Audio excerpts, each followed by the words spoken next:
하나님 우리에게 주시는 말씀은 신약성경 고린도전서 12장입니다.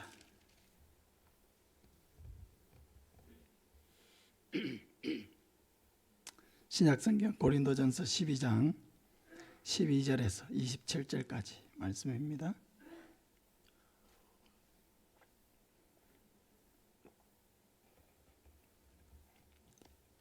신약성경 278쪽입니다. 한 절씩 교독하겠습니다. 몸은 하나인데 많은 지체가 있고 몸에 지체가 많으나 한 몸인가 같이 그리스도도 그러하니라.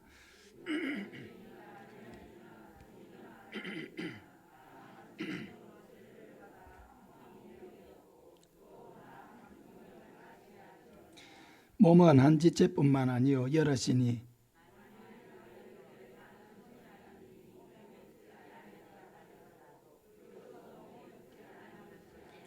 또 귀가 이르되 나는 눈이 아니니 몸에 붙지 아니하였다 할지라도 이로써 몸에 붙지 아니한 것이 아니니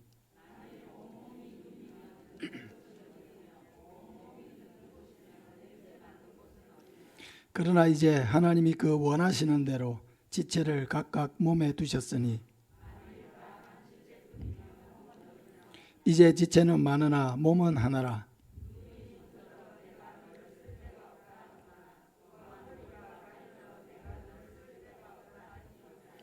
그뿐 아니라 더 약하게 보이는 몸의 지체가 도리어 요긴하고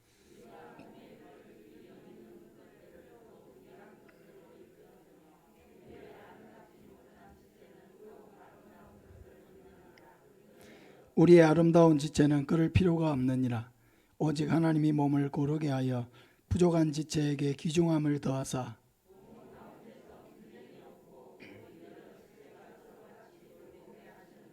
만일 한 지체가 고통을 받으면 모든 지체가 함께 고통을 받고 한 지체가 영광을 얻으면 모든 지체가 함께 즐거워하느니라. 너희는 그리스도의 몸이요 지체의 각 부분이라. 아멘.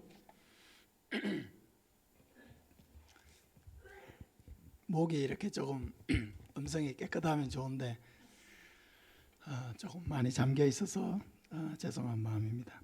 양해해 주시기 바랍니다. 그리스도 안에서 우리 모두는 소중합니다 하는 제목으로 말씀을 전하겠습니다. 우리가 잘 아는 대로 교회는 이 건물을 가리키는 것이 아니라 예수님을 믿는 모든 성도를 가리킵니다. 교회는 건물이 아니라 바로 우리 자신 한 사람 한 사람이 바로 교회입니다. 교회는 사람이고 교회는 사람이 중요합니다. 예수님은 우리 모두를 위해서 희생하셨습니다. 십자가에서 죽으심으로 우리에게 예수님의 생명을 나누어 주셨습니다. 교회는 예수님의 희생과 생명을 나누어 가진 공동체입니다. 우리 한 사람 한 사람이 바로 그 희생으로 말미암아 이 자리에 있습니다. 우리의 존재도 마찬가지고 나 아닌 다른 사람, 내 옆에서 함께 예배드리는 이분들도 얼마나 소중하냐. 예수님의 그 죽음의 가치만큼 소중한 분들입니다. 나도 예수님의 죽으심의 가치만큼 소중하고 내 옆에 있는 분들도 다 그렇게 소중합니다. 우리가 옷을 사면은 이거 얼마짜리야 이러잖아요. 얼마짜리야? 100만 원짜리야. 이야 진짜 좋은 옷이네. 이거 10,000원짜리야. 시장통에서 샀나? 돈을 가지고 얼마짜리야 하면은 그 가치를 드러내는 거죠. 우리의 생명의 가치는요 예수님짜리입니다. 예수님의 십자가의 그 죽으심이 바로 내 영혼을 살렸습니다. 그래서 그렇게 우리가 중요한 것입니다. 나도 중요하고 옆에 있는 한 사람 한 사람이 예수님이 나를 위해서 십자가에서 죽어주실 만큼 중요한 존재. 그게 내 가치입니다. 때로 우리 자신이 나라고 하는 사람이 무슨 가치가 있어? 많은 사람들이 자살을 하죠. 우리나라의 자살률이 OECD 국가 중에 가장 높다고 하잖아요. 가장 높은 수준의 자살률을 기록하고 있습니다. 왜 자살을 하겠습니까? 자기 인생이 가치가 없다. 더 이상 내가 살아서 뭐 하느냐? 그렇게 생각하니까 죽는 거예요. 우리는 죽을 필요가 없어요. 우리는 예수님 자리의 가치를 가지고 있습니다. 할렐루야. 예수님이 나를 위해 십자가에서 죽어주실 만큼 나는 사랑받는 사람이에요. 그만큼 나는 소중히 여김을 받는 사람이에요. 얼마나 소중한데 이 생명을 그냥 버립니까? 그러므로 이 교회는 예수님 자리의 가치를 지닌 한 사람 한 사람이 모여서 이루어진 그런 공동체입니다. 예수님이 나를 위해 죽으셨다는 사실이 내가 어떤 사람인지를 가르쳐 줍니다. 예수님이 그 사람을 위해서 죽으셨다라고 하는 이것이 바로 내 옆에 있는 사람의 가치를 드러냅니다. 그러므로 우리가 올바른 신앙생활을 하기 위해서는 나라고 하는 사람이 얼마나 사랑을 받는 사람인지를 알아야 되기도 하지만 또 함께 믿음 생활을 하는 사람과 내가 어떤 관계 속에 있는가? 그냥 우리는 단지 이 자리에서 함께 예배드리는 정도의 관계냐? 그렇지 않다는 것이죠.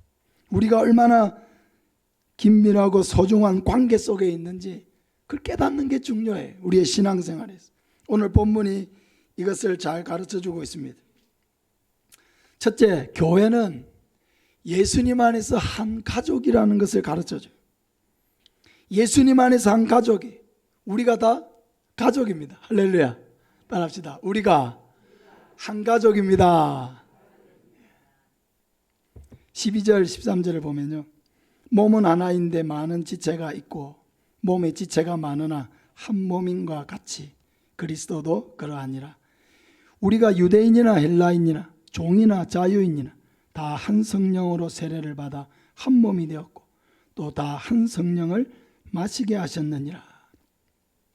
이 고린도 교회 안에서는 서로 대립하고 싸우고 분열하는 문제가 있었거든요. 고린도 교회 안에. 그 싸움의 배경에는 출신의 문제도 있었어요. 유대인 출신이냐, 헬라인 출신이냐, 자유인이냐, 노예 출신이냐, 우리나라도 옛날에 양방 출신이냐, 또 집에 노비 출신이냐, 그 서로 대립하죠.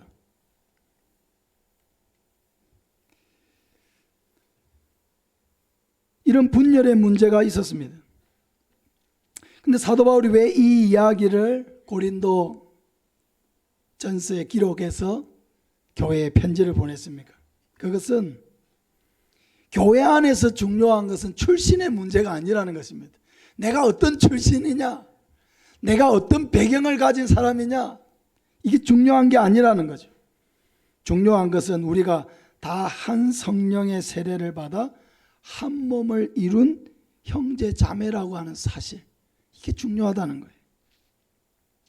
이것은 우리 모두가 성령으로 말미암아 예수님을 믿게 되었고, 성령으로 말미암아 거듭나게 되었고, 성령으로 말미암아 하나님의 자녀가 되었다는 것을 의미합니다.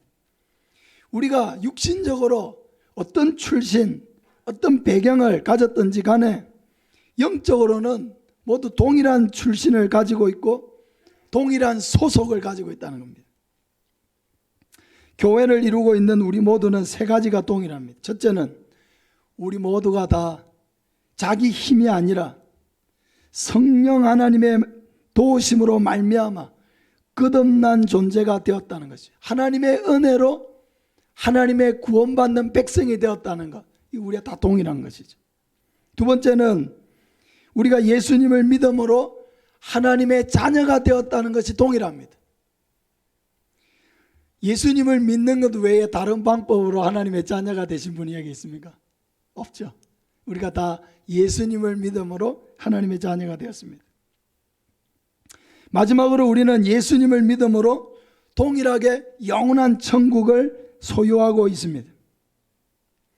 이 세 가지가 동일한 사람이 바로 교회이고, 그래서 교회는 한 가족입니다.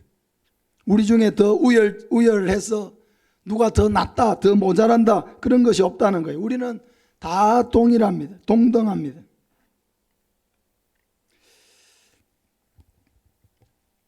우리는 한 가족이 되었어요. 하나님의 은혜로 한 가족이 된 것입니다.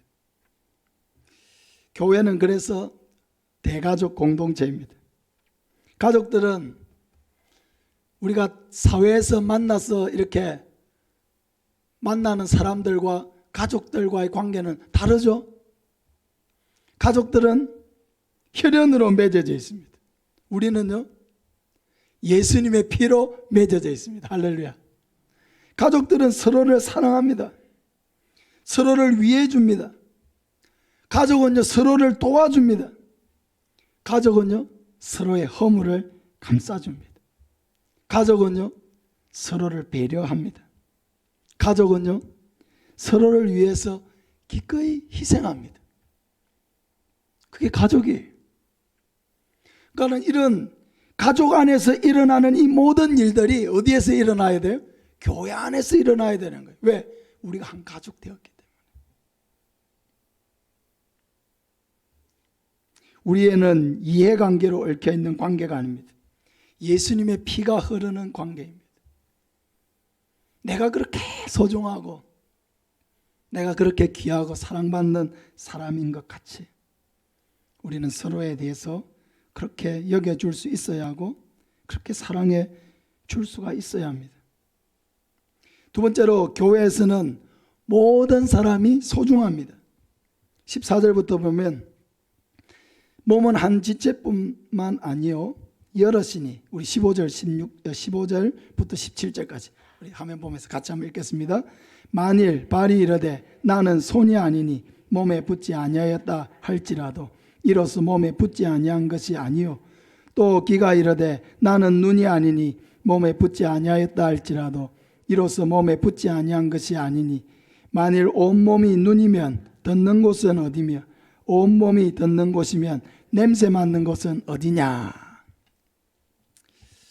우리는 그리스도의 몸이요 지체의 각 부분이라고 이야기하고 있습니다. 이 지체라는 게 바로 팔, 다리 이런 걸 말하는 거죠. 이 교회를 몸에다가 비유하고 있는 것은 몸을 이루는 모든 지체가 다 소중하듯이 우리 모두가 교회 안에서 교회를 이루고 있는 우리 모두는 다 소중한 존재라는 것을 가르쳐 주는 것입니다. 몸에는 정말로 많은 지체가 있습니다. 얼굴에는 눈, 코, 입, 귀가 있습니다.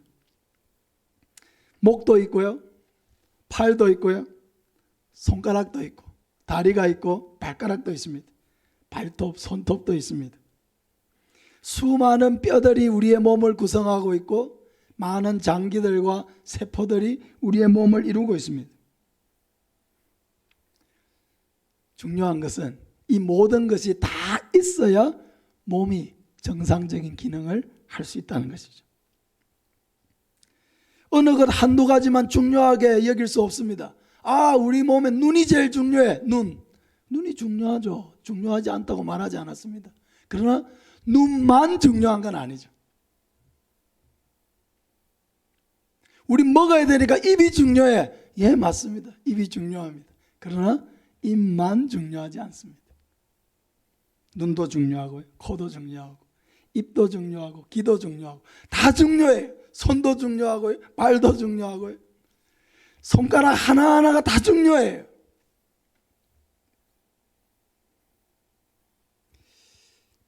왜 이런 비유를 들고 있느냐? 교회를 구성하고 있는 사람들도 너무 다양하죠. 너무 출신 배경들이 너무 다양하죠. 다양한 환경 속에서 부름을 받아서 하나님의 자녀가 되었습니다. 우리는 성격이 다 다르고요, 자기의 생각이 다 다르고요, 가치관이 또 다 다릅니다.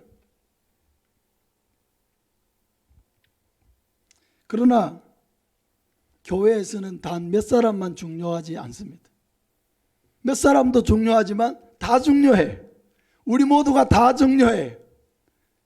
나도 중요하고요, 다른 사람도 중요해요. 이거 잊어버리면 안 돼요. 물론 교회에 오면은 앞에 나서서 이렇게 설교를 하는 목사가 있습니다. 교회는 목사가 제일 중요해. 아니요. 장로님들도 계십니다. 권사님들도 계시죠. 장립 집사님들 계시고 교회 중직자들이 있어요.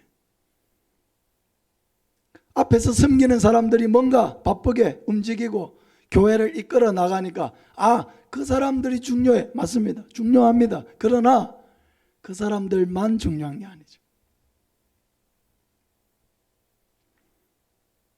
교회는 우리 모두가 다 있어야 완성되는 것입니다. 그래서 우리 모두가 다 내 자신이 소중하고 다른 사람이 소중하고 우리 모두가 다 소중하다는 것을 잊어버리면 안 돼요. 세 번째, 교회는 어느 누구도 다른 사람을 무시하거나 필요 없다고 말할 수 없습니다. 21절에 보면 눈이 손들어 내가 너를 쓸데없다 하거나 또 머리가 발들어 내가 너를 쓸데없다 하지 못하리라. 바울이 왜 이런 이야기를 하고 있습니까? 고린도 교회 안에 이렇게 말하는 사람이 있었기 때문입니다. 눈이 손들어 너는 쓸데없다 말할 수 있습니까? 머리가 발들어 너는 쓸데없다 말할 수 있습니까? 아무도 교회 안에서는 누군가가 어떤 한 사람이 어느 다른 사람을 향해서 너는 우리 교회 쓸데없어, 필요 없는 사람이야, 없어도 돼, 아무도 이렇게 말할 수가 없고요. 아무도 그런 말을 들어서는 안 되는 것이 교회예요. 교회는 어느 누구도 주인이 될 수가 없어요. 교회의 주인은 예수님이에요. 교회는 목사가 교회의 주인 아니에요. 섬기는 종일 뿐이에요. 우리 모두가 다 마찬가지. 교회의 주인은 오직 예수님 뿐이에요. 어느 누구도 주인이 될 수가 없습니다.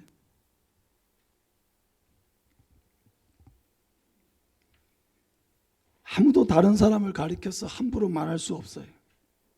눈이 귀하듯이 손도 귀하고요. 머리가 귀하듯이 발도 귀해요.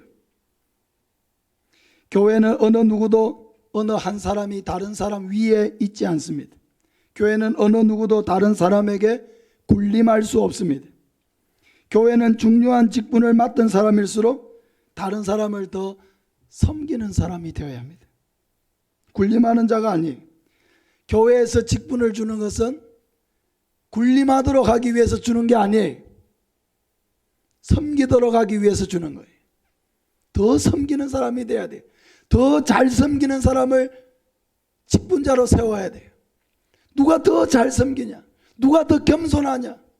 누가 더 한 사람 한 사람을 소중하게 여기고 사랑하고 섬기는 마음이 누가 더 많으냐? 이게 직분자의 요건이에요.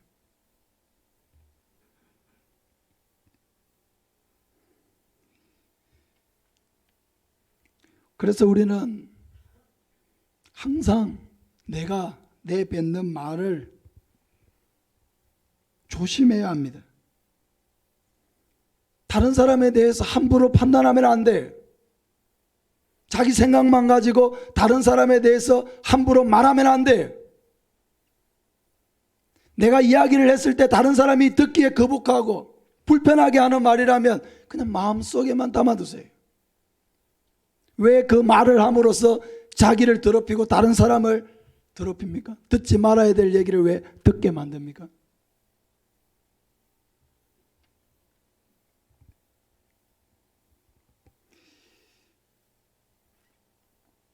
아무도 말해서는 안 되고 아무도 함부로 여김을 받을 수 없습니다.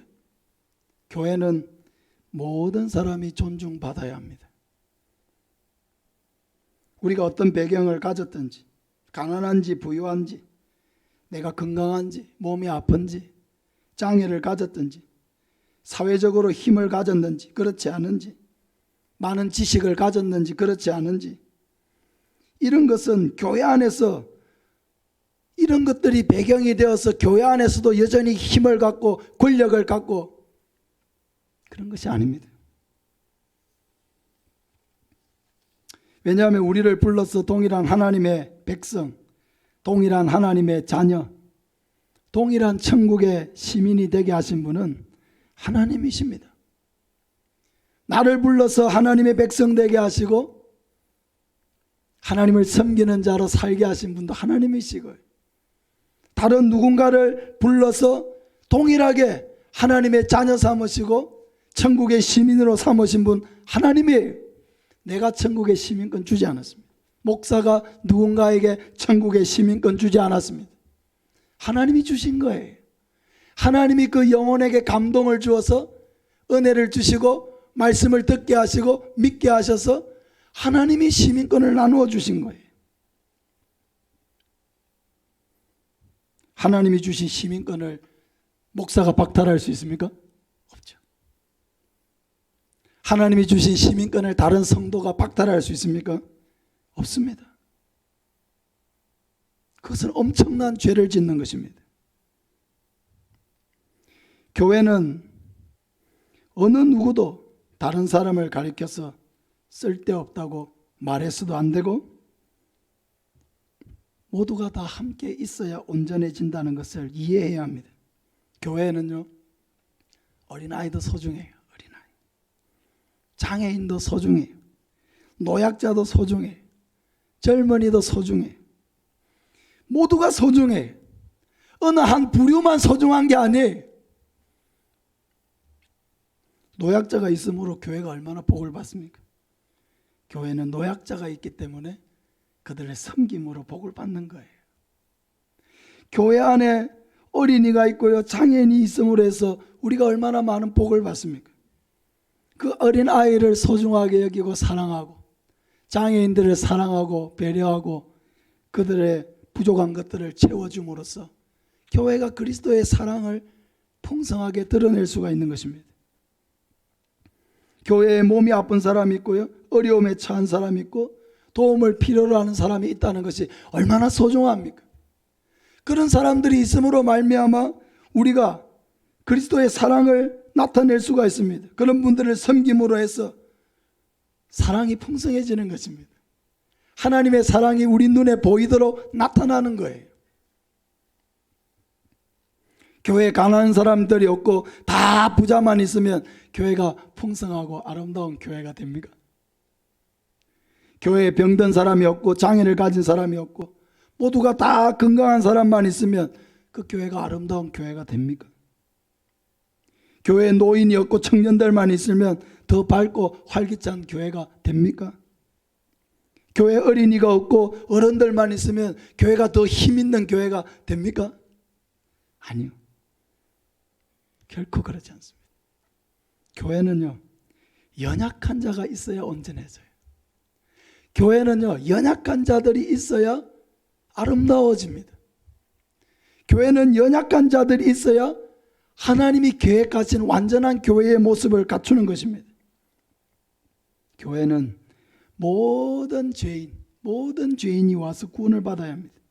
교회는 혼자 죄의 짐을 지고 가고 인생의 고달픈 짐을 지고 가는 누구든지, 마음의 아픔과 상처를 가진 사람 누구든지 와서 예수님을 믿고 예수님에게 자기의 모든 죄의 짐, 인생의 짐을 내려놓고 구원을 받아야 합니다. 교회는 누구든지 와야 합니다. 누구든지요. 어떤 사람 그런 얘기 하더라고요. 돌아가시기 얼마 남지도 않은 어른들한테 그 뭐 그렇게 열심히 전도합니까? 전도를 하려면 젊은 사람들한테 해야지. 아니요. 완전히 잘못 알고 있는 거예요. 돌아가시기 얼마 안 남았으니까 전도를 해야죠. 얼마 안 남았으니까. 언제 어느 때에 자는 중에도 가실 수가 있으니까. 하나님의 부름을 받을 수 있으니까. 하루라도 일찍 우리가 만나서 복음을 전해야죠. 생명의 길을 전해줘야죠. 지옥의 길을 가는 것이 뻔한데 가만히 놔두는 것이 교회가 할 일이 아니죠.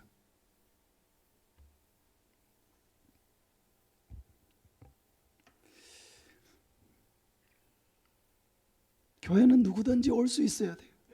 교회의 문턱은 절대로 높으면 안 됩니다. 초청주의를 할 때마다 제가 이분들이 다 어디서 왔을까 이렇게 살펴보거든요. 정말 다양한 지역에서 오세요. 다양한 마을에서. 초청주의를 할 때마다 정말 새로운 마을들에서, 새로운 지역에서 생각지도 못한 사람들이 교회에 와서 하나님의 말씀을 듣습니다. 너무 놀라워요. 저는 그런 일들을 볼 때 목사로서 무한한 자부심을 느낍니다. 할렐루야.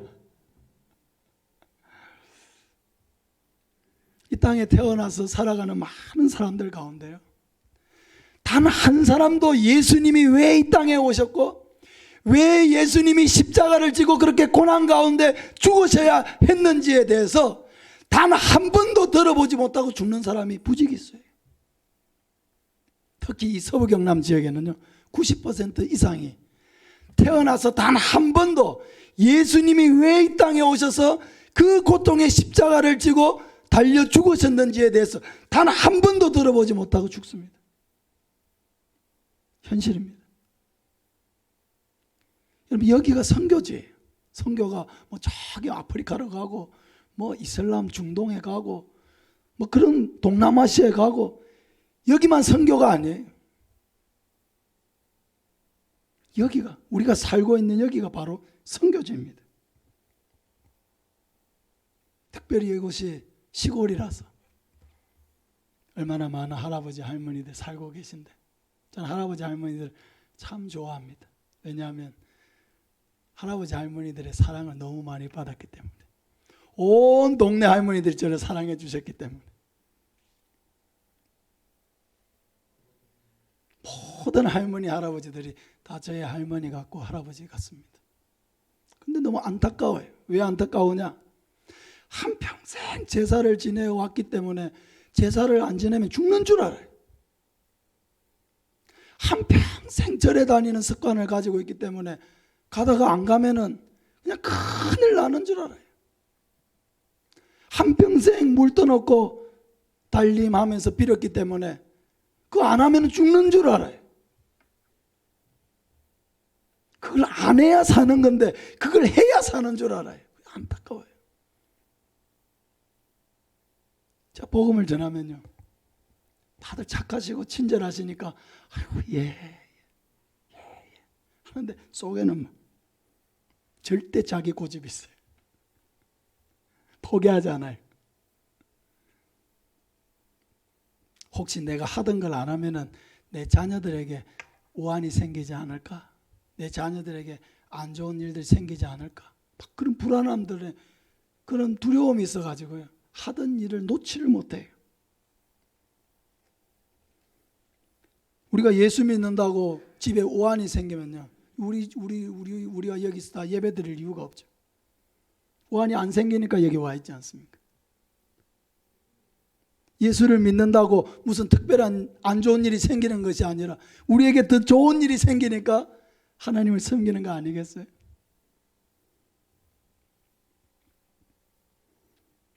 교회는요, 누구든지 와야 돼요. 올 수만 있으면 누구든지 와야 돼요. 휠체어를 타고라도 와야 돼요. 들을 수만 있으면 들어야 돼요. 누구든지 와서 한 가족이 될 수 있어야 합니다. 그래서 우리는 항상 새로운 사람들을 맞아들일 준비를 하고 있어야 돼요. 아, 나에게 익숙하지 않은 사람이야, 내가 잘 모르는 사람이야. 아니요. 누구든지 내 형제고요, 내 자매고요, 누구든지 나의 동생이고요, 다 받아들여서 한 가족이 될 수 있어야 돼요.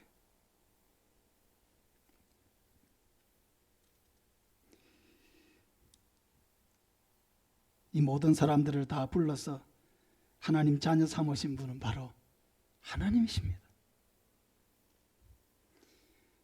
예수님의 연약한 자들을 위해서 한 모든 일들이 그 예수님에 대해서 한 일이라고 말씀하셨어요.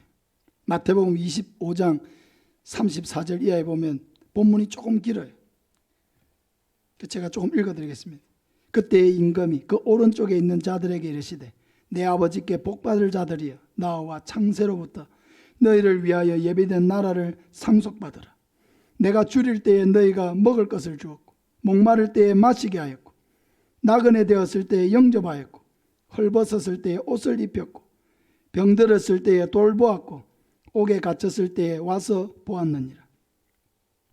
이에 의인들이 대답하여 이르되, 주여, 우리가 어느 때에 주께서 줄이신 것을 보고 음식을 대접하였으며 목마르신 것을 보고 마시게 하였나이까? 어느 때에 나그네 되신 것을 보고 영접하였으며 헐벗으신 것을 보고 옷 입혔나이까? 어느 때에 병드신 것이나 옥에 갇히신 것을 보고 가서 배웠나이까? 하리니 임금이 대답하여 이르되 내가 진실로 너에게 이르노니 너희가 여기 내 형제 중에 지극히 작은 자 하나에게 한 것이 곧 내게 한 것이니라. 지극히 작은 자 하나에게 한 것이 곧 누구에게 한 것이라고요? 하나님께 한 것이라는 거예요. 예수님께 한 것이라는 거예요. 또 다른 사람들에게 똑같이 그렇게 이야기합니다. 41절부터 보면 또 왼편에 있는 자들에게 이르시되 저주를 받은 자들아 나를 떠나 마귀와 그 사자들을 위하여 예비된 영원한 불에 들어가라. 내가 줄일 때에 너희가 먹을 것을 주지 아니하였고 목마를 때에 마시게 하지 아니하였고 나그네 되었을 때에 영접하지 아니하였고 헐벗었을 때에 옷 입히지 아니하였고 병들었을 때와 옥에 갇혔을 때에 돌보지 아니하였느니라 하시니 그들도 대답하여 이르되 주여 우리가 어느 때에 주께서 줄이신 것이나 목마르신 것이나 나그네 되신 것이나 헐벗으신 것이나 병드신 것이나 옥에 갇히신 것을 보고 공양하지 아니하더이까? 이에 임금이 대답하여 이르시되 내가 진실로 너희에게 이르노니 이 지극히 작은 자 하나에게 하지 아니한 것이 곧 내게 하지 아니한 것이니라 하시니 그들은 영벌에 의인들은 영생에 들어가리라 하시니라. 지극히 작은 자가 누구예요? 몸이 아파서 부축이 필요한 사람이에요. 배려가 필요한 사람이에요. 어린아이, 그런 사람들이 연약한 자들이에요. 장애를 가진 사람들이에요. 가난하고 어려운 사람들이에요. 그 연약한 자들에게 한 것이 곧 내게 한 것이다. 하나님께 한 것이다. 예수님께 한 것이다. 그 연약한 자들에게 하지 아니한 그것이 곧 예수님께 하지 아니한 것이다. 여러분 이 말씀을 우리는 심각하게 받아들여야 합니다. 장인어른이 돌아가시고 나서 1년 뒤에 추도 예배를 준비했습니다. 가족들이 1주년이기 때문에 다 이렇게 모여서 예배를 드렸습니다. 제가 이제 추도 예배 말씀을 준비했습니다. 제가 결혼해서 왔을 때에도 장인어른 몸이 많이 안 좋으셨어요. 누군가 부축해 주지 않으면 일어날 수가 없고 도움을 많이 필요로 하는 상태였습니다. 그런 상태로 거의 제가 2004년에 결혼을 했으니까 거의 10몇 년을 제가 같이 지냈습니다. 제가 1주년 추도 예배를 드리면서 어떤 말씀을 우리 가족들에게 전해야 될까? 1주년 추도 예배를 드리면서 어떤 말씀을 나누어야 될까? 하나님 앞에 기도할 때 그 새벽에 이 말씀을 생각나게 하시더라고요. 이 말씀을 보면서 제가 깨달았습니다. 몸이 편찮으신 채로 수십 년을 우리와 함께 계셨던 그 장인어른이 바로 우리 집에 계셨던 예수님이었다는 것을 깨달았어요.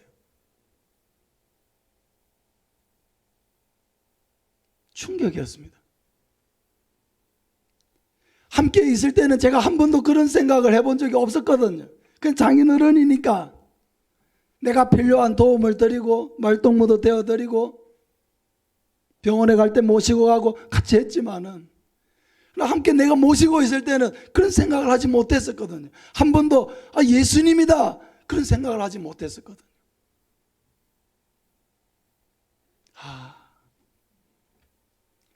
예수님이셨구나.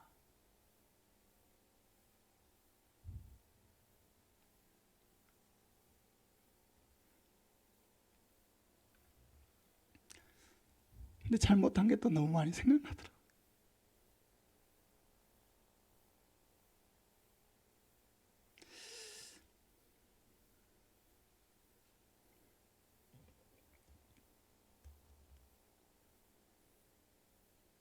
그러니까 알고 보니까 장인어른은 그렇게 몸이 불편한 채로 우리 가정에 있으면서 우리 가족들을 힘들게 하신 게 아니고요. 축복의 통로가 되셨던 거죠. 우리로 하여금 예수님을 섬길 수 있는 기회를 주고 계셨던 거죠. 우리에게 사랑을 베풀고 섬길 수 있는 기회를 주고 계셨던 거죠. 천국에서 받을 많은 그런 상들을 받을 수 있도록 우리에게 많은 기회를 주고 계셨던 거죠.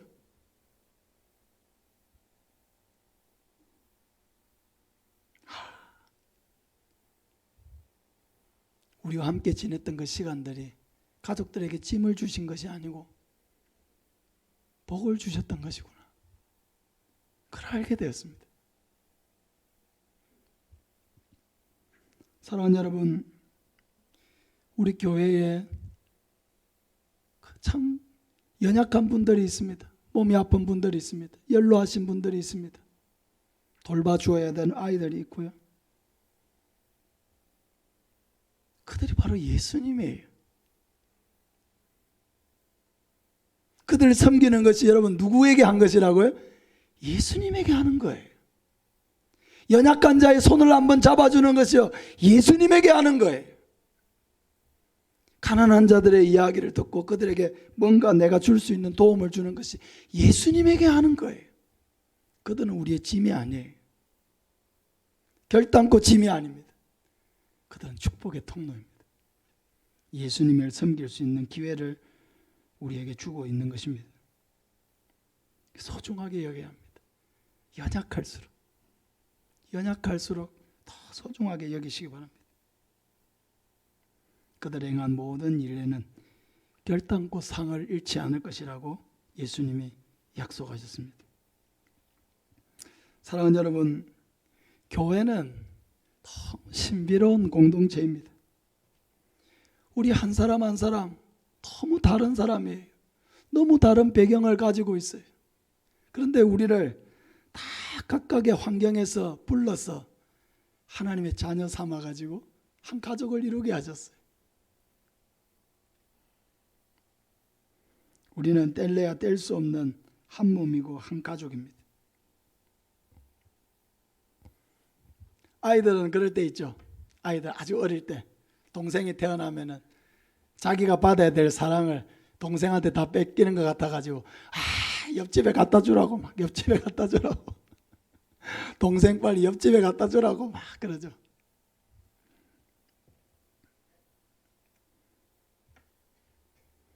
여러분, 우리는 옆집에 갖다 줄 수 없습니다. 한 가족이 우리를 가족되게 하신 분은 하나님이십니다. 하나님이 우리를 묶어주셨어요. 하나 되게 하셨어요. 서로의 짐을 지게 하셨어요. 연약함을 보듬게 하셨어요. 우리를 위해서 예수님이 엄청난 희생을 치루었습니다. 우리는 도무지 감당할 수 없는 그 십자가의 희생을 치루어서 우리의 모든 죄를 사해 주시고 하나님의 자녀 삼아 주셨습니다. 그러므로 우리는 그 희생을 조금이라도 알고 깨달은 자로서 나는 누구를 섬겨야 할 것인가? 나보다 더 연약하고 부족한 자들 어떻게 섬겨야 할 것인가? 하나님이 우리에게 보내주셔서 한 가족 되게 하신 분들 어떻게 우리는 그들을 맞아들여서 사랑하고 섬기고 세상에서 받지 못한 그 사랑을 이곳에서 받게 하고 누리게 하고 깨닫게 할 것인가?